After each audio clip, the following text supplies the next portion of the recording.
My name is Lila Anderson. I am 21 years old and I have always lived in Sunnyvale, California. Growing up, I loved my hometown.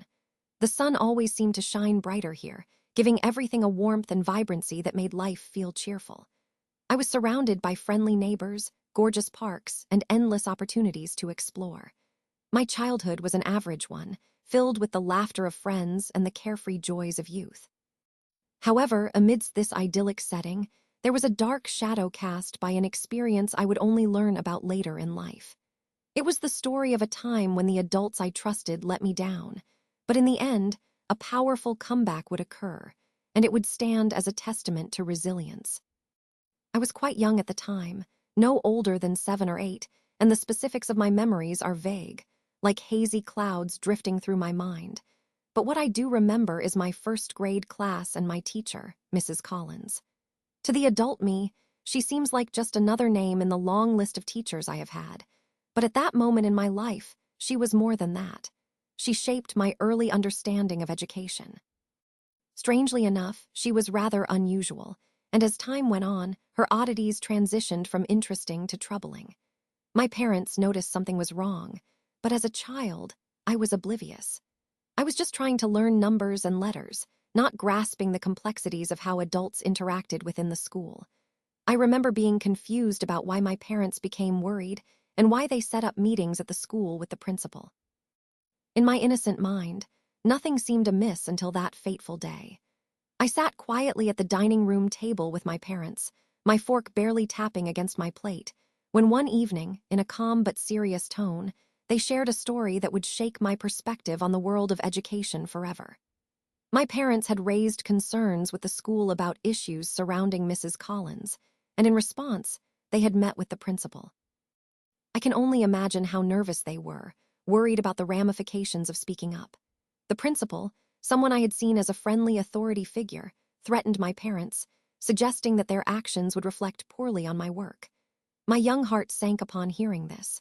I could not understand why a principal would ever threaten anyone, especially a child. That moment awakened something in me, a deep-rooted sense of injustice that I would not comprehend until years later. You see, my parents were not the type to let something like that slide. They went straight to the superintendent to address their unwavering concerns. I did not know the details of their discussion, but it was clear that my parents cared deeply about my education and well-being. That meeting lasted for what felt like an eternity, and when my parents returned, the air was thick with a sense of determination.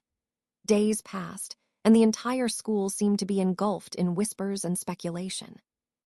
I watched as Mrs. Collins went about her day, the same odd quirks that had made her unique slowly morphing into something I found unsettling. I often thought back to my parents looking visibly upset whenever they spoke about the incidents with her. Their outrage fueled something deep within them, a fire that would not extinguish until justice was served. It was only later that I learned about the consequences of their unwavering resolve. My parents had orchestrated a response that was unexpected and dramatic. As it turned out, both Mrs. Collins and the principal were placed under review. I did not know what exactly that meant at the time, but I remember the air around the school changed. Perhaps it was my childlike optimism, or maybe I was just too young to fully grasp the stakes. However, it was more than just a change in mood. There was an electric tension in the air, a sense that something big was about to unfold, and I had no idea how deeply it would affect me. Weeks passed, and as the school year came to an end, I overheard my parents discussing the outcome of their actions with my older brothers and their friends during a family dinner. They spoke as if they were revealing a major victory over an enemy in a great battle. With a combination of anger and satisfaction in their voices, they shared that both Mrs. Collins and the principal would not be returning for the next school year. While I was young enough to feel sad that my beloved principal had to leave, thinking back now, I realized my parents' fight on my behalf was more than just a personal matter.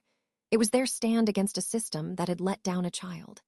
Life moved on, and the school welcomed a new principal and a different teaching staff. I continued my education, perhaps unaware of the seriousness of what had transpired, but the experience nestled itself deep within the core of my being as I grew older. I began to understand how it had shaped my moral compass and my sense of justice. My parents taught me an important lesson about standing up for what is right, not only for myself, but for those who cannot fight for themselves. Looking back, I realized that not every story has a neatly wrapped conclusion.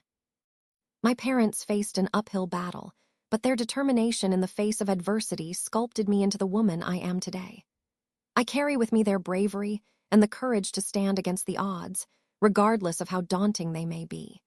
It is clear that the principal, once celebrated by the student body, and Mrs. Collins, always eccentric, had been playing a dangerous game with the lives and futures of young children. In the grand tapestry of life, crises often reveal opportunities for growth and change. My parents taught me that even when adults fail to protect vulnerable minds, there's always a way to rise above and seek justice. As I stand here today, I carry their legacy with me, a reminder that standing up for what is right often invokes surprising and sometimes poetic consequences. The weight of their actions hangs over me, a stunning revelation that sometimes chaos leads to unexpected new beginnings.